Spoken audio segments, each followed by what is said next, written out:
Buenos días a todos. En esta oportunidad, nuestro grupo de estudio, integrado por Melanie, Marcelo y Cintia, presentaremos nuestro trabajo sobre historia de la educación argentina. Para comenzar, es importante entender a qué se refieren ciertos términos o conceptos como historia de la educación, que básicamente es reconstruir cómo se ha abordado el tema de la educación en el pasado a lo largo de la historia de la humanidad, obteniendo una descripción cronológica que incluya preceptos jurídicos, políticas educativas, teorías y técnicas educativas. Además, también se presenta la historia de la pedagogía, que se enfoca más en las teorías y formas de enseñar que se han propuesto a lo largo del tiempo. Estas ciencias utilizan el método heurístico o de investigación, que es el de las ciencias sociales, y consta de varios pasos. El primer paso es buscar fuentes históricas, o sea, documentos y datos que nos hablen del pasado educativo. El segundo paso es comprobar que esas fuentes sean auténticas, es decir, que sean verdaderas y confiables. El tercer paso es interpretar esas fuentes, entender qué significan en el contexto histórico, como las ideas y formas de educación de una época en particular. Y el último paso, se presenta toda esa información de manera ordenada y clara, hablando de los hechos históricos relacionados con la pedagogía. También encontramos otro concepto importante que es el de política educativa.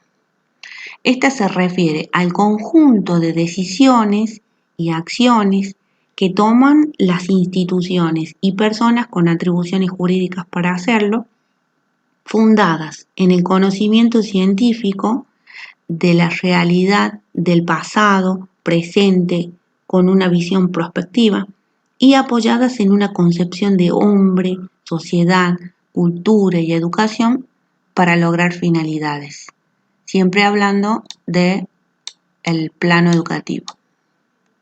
Bien, ahora sí, comenzamos con el sistema educativo argentino, puntualmente desde el año 1853. Hola, mi nombre es Melanie. Yo voy a hablar sobre el sistema educativo desde 1853.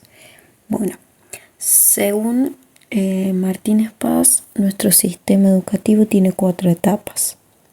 En este trabajo desarrollaremos la primera etapa, destacaremos lo más importante sobre la segunda y la tercera etapa. Bueno, en la primera etapa, denominada origen, abarca los años 1853 hasta 1884. No hay en esta etapa un sistema educativo nacional.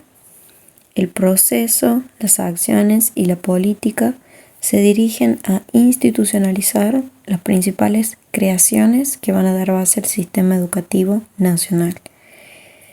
Tenemos el Colegio Nacional y la Escuela Normal Nacional. En lo jurídico destacan los problemas de la relación entre educación y constitución. Luego tenemos la segunda etapa, denominada organización y consolidación, la cual abarca desde el año 1884 hasta el año 1916. En esta etapa se desarrolla la tendencia de las instituciones ya creadas al sistema educativo nacional. Se legisla por nivel y se sancionan 2 leyes fundamentales para organizar la enseñanza primaria, Ley 1420 en el año 1884, y enseñanza universitaria, Ley Avellaneda en el año 1885. En esta etapa no hay un sistema jurídico de enseñanza. Y por último, en 1916 se intenta un plan de reformas generales en el que se crean nuevas instituciones. En la tercera etapa, denominada crisis, abarca el año 1916 hasta la actualidad. En esta etapa hay conciencia de la ineficiencia para resolver los problemas planteados en el periodo anterior.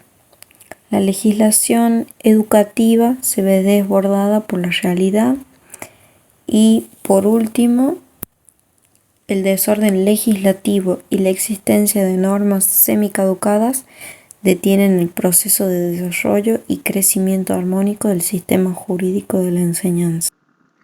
Luego de describir brevemente las diferentes etapas del sistema educativo argentino, vamos a pasar a desarrollar un poco más en detalle la primera etapa, que comprende el periodo entre los años 1853 y 1884.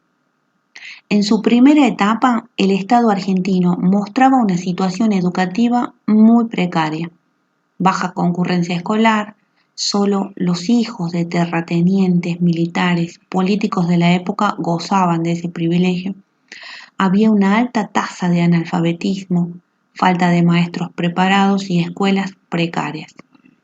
El primer censo de la República Argentina, que se realizó en el año 1869, arrojó datos existentes de esa época de más de 1 millón de personas sin instrucción, de baja concurrencia escolar y desajuste en la educación de género, donde la poca concurrencia era mayoritaria en varones y las niñas recibían apenas nociones elementales. En ese entonces el país necesitaba definir y llevar a la práctica una política nacional de educación común y pública basada, es decir, encuadrada en el marco jurídico-político de la Constitución de 1853, reformada en 1860, la cual bregaba por una función social y política nacional que le confería un alto valor a la educación de la población, con el propósito de desarrollar el ideario de país que se quería constituir. Entonces, la política nacional en esa primera etapa era de fomento de la educación pública. El Estado Nacional comenzó a garantizar presupuestos básicos para estructurar un sistema educativo afianzando la promoción de la enseñanza y el dictado de planes de instrucción general y universitaria por parte del Congreso. El gobierno debía asumir la responsabilidad de educar al pueblo para hacerlo partícipe del ejercicio responsable de todos los derechos sociales. Se creó un Ministerio para el Fomento y Progreso de la Enseñanza, a través del cual la nación auxiliaría a las provincias asegurando una distribución equitativa de fondos destinados a la educación, y también se realizó el dictado de leyes que obligaba a las provincias a cumplir con su deber. Bueno, dentro del desarrollo de la primera etapa nos encontramos con la formación de un nuevo maestro, la Escuela Normal Nacional. Bueno, la Escuela Normal Nacional surge ante la necesidad de capacitar maestros para que los esfuerzos de la nación y las provincias no se perdieran. Los maestros del momento no poseían título ni método de enseñanza, además el pago irregular e insuficiente era un factor de desinterés. Los maestros no tenían garantía de una profesión segura. En el año 1870 comenzó formalmente el proceso de institucionalización de la Escuela Normal Nacional, creándose en Paraná la primera Escuela Normal Nacional, la cual se componía de curso normal y escuela modelo de aplicación. La escuela de curso normal proporcionaba sistema de conocimientos según necesidades de la República, más el arte de enseñar y aptitudes para ejercerlo. La escuela modelo de aplicación daba instrucción primaria y servía el curso normal para la práctica de métodos pedagógicos y el aprendizaje del manejo de escuelas. El primer plantel docente, en este caso el director, cumplía fines de vice y secretario. ¿Cuál era el objetivo? El objetivo era la formación de maestros profesionales, de hombres científicos y prácticos en la enseñanza. Caracteres de la escuela normal. Tenemos carácter nacional y carácter laico. En el carácter nacional se destaca un gobierno central, el cual fija planes y programas y nacionaliza escuelas normales provinciales. En el carácter laico nos encontramos con exclusión de la enseñanza religiosa de los programas. Feminización del magisterio. A partir de la creación de la Escuela Normal de Maestras en Tucumán en el año 1875, revirtió estado de ignorancia de la mujer y le dio una ocupación lucrativa inédita. Estado nacional. No estaba resuelto el desarrollo e integración de la enseñanza privada al sistema educativo nacional. La cuestión se planteó formalmente en un proyecto de ley presentado en el año 1877, en el cual se pusieron de manifiesto dos tendencias, la liberal y la católica. La católica sostuvo que el pensamiento liberal había querido darle una connotación religiosa, cuando en realidad su objeto era reglamentar un derecho constitucional. Con respecto al alcance de la libertad de enseñanza, el pensamiento católico los definió como un derecho abierto en tres dimensiones: derecho natural, derecho primitivo, derecho inviolable de los padres de familia. Bueno, la tendencia liberal se interpretó de otra manera. Los problemas señalados para esta posición entraban en conflicto la Iglesia Católica y una escuela orientada de acuerdo a los principios científicos, ya que la primera centralizaba, mientras que la segunda unificaba dichos principios determinantes del progreso humano. Así, la enseñanza era el derecho de cada uno de pensar, hablar, enseñar y escribir aquello que su razón le dicta. Por último, podríamos cerrar con la universidad, la cual durante los primeros años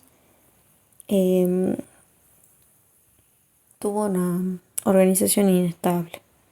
La primera universidad nacional fue la Universidad de Córdoba, nacionalizada en el año 1856. Estaba la Universidad de Buenos Aires, pero era una institución provincial. Continuando con lo que han desarrollado las compañeras, en esta edición del Diario El Independiente del miércoles 9 de julio de 1884, se destacan noticias nacionales como la promulgación de la Ley 1420, que tiene como fin establecer en todo el territorio nacional la educación primaria, gratuita y obligatoria para todos los niños del país. Esto va a permitir un desarrollo moral, intelectual y físico de los estudiantes, y se desarrolla a través de materias como, por ejemplo, lectura y escritura, aritmética, geografía, idioma nacional, la gimnástica, nociones de higiene, dibujo y música.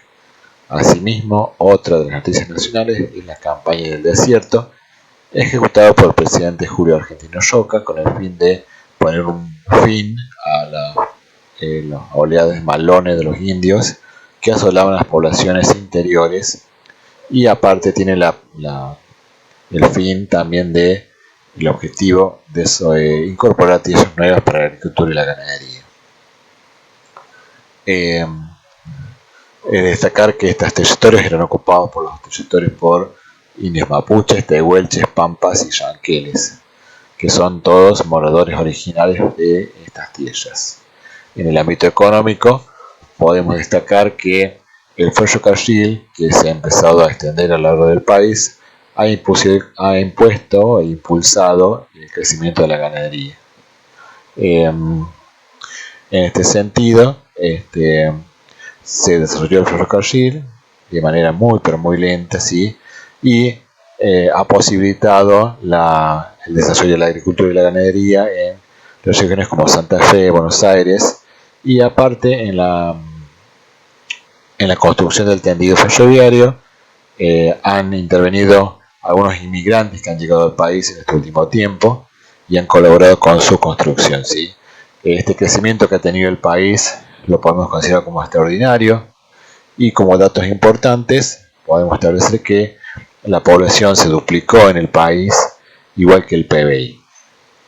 Noticia no menos importante es la del censo llevado a cabo en 1869, en el mes de septiembre, en 3 días se realizó, a cargo de Domingo Faustino Sarmiento, que se lo encargó a una superintendente de apellido de la Fuente, donde los principales datos que arrojó ese censo fue que había 1.877.490 personas, ¿sí? Y lo que más le sorprendió a Sarmiento en esa época es que únicamente de los 413.000 niños, solamente 82.000 estudiaban. Eso marcó para siempre su política, que fue la creación de escuelas, ya que muy poca gente sabía leer y escribir, y en ese entonces había también 262.000 viviendas, mayormente de madera y paja.